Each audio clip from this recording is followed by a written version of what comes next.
Hi, it's Paddy Hirsch at Marketplace. So junk bonds. When you call something junk, that's not really very friendly. It's not very pleasant. Junk is something that you don't want in your house. Maybe it's smelly, maybe it's useless. You want it out of the house, you want to throw it in the trash. So calling a bond junk, calling it junk bonds is actually not really that appropriate because junk bonds can actually be really useful even though they're still called junk. So let's see if I can explain this. Imagine let's meet my friend Angela. Okay, here's Angela, here she is. And Angela drives she's got a nice car, but she's got a few problems with the car. And she looks underneath the hood and fishes around in there, and she realizes she's got a problem with her spark plug. Okay, so she thinks, need to get a new spark plug. Where am I going to go? I could go to the dealer. So she goes to the dealer, and the dealer says to her, yeah, a spark plug will cost you $15. So she pays $15 for a spark plug. This is a great spark plug. It comes all nicely wrapped in wax paper. It's really clean, really efficient. She knows it's going to work, and if it doesn't work, she knows she'll get a guarantee from the dealer. She can get her money back. So it's super safe. The other option, of course, and Angela's a bit of a bargain hunter, the other option is to go to a junkyard, all right? One of these sort of pick places. Oops. So we've got a junkyard. And in the junkyard, there's a whole bunch of cars sitting around, and she can fish underneath the hoods in there and see what she's got. Pulls out a nice looking spark plug, looks like it should work, $1. Okay, great, nice and cheap. But of course there's a risk there, right? It's a risky thing to do because that piece of junky, that spark plug from the junkyard may not work that well. You may put it in the car, it may not function at all, it may be completely dud. You know, and in that case, there's no guarantees there, she's just gonna lose her money. So when you get something from the junkyard, it's risky.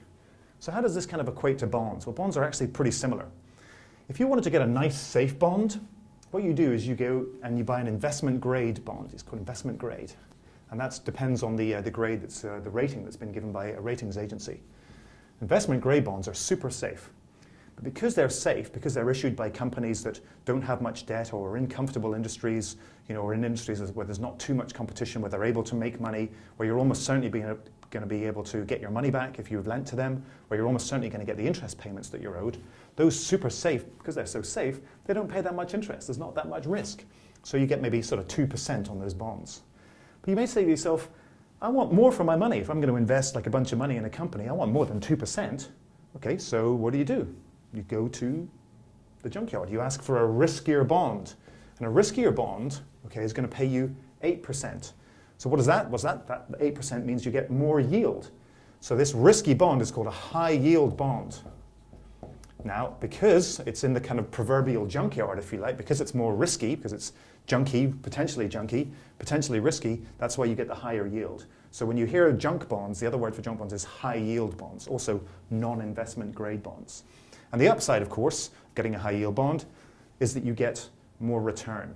But of course, there's a big risk, because just like when you fish around for the spark plug in the car and the spark plug may not work that you get from the junkyard, the high yield bond that you get may also run into difficulties because companies that issue high yield bonds tend to have maybe a lot of debt, or maybe in difficult industries, there may be some uncertainty about whether or not they're going to make their interest payments. There may be some uncertainty about whether or not they're actually going to be able to give you your money back. So of course, if that happens, if the company does default on those bonds, it's going to leave you with just basically a useless piece of paper, a piece of junk actually, and that's going to leave you very badly needing a drink.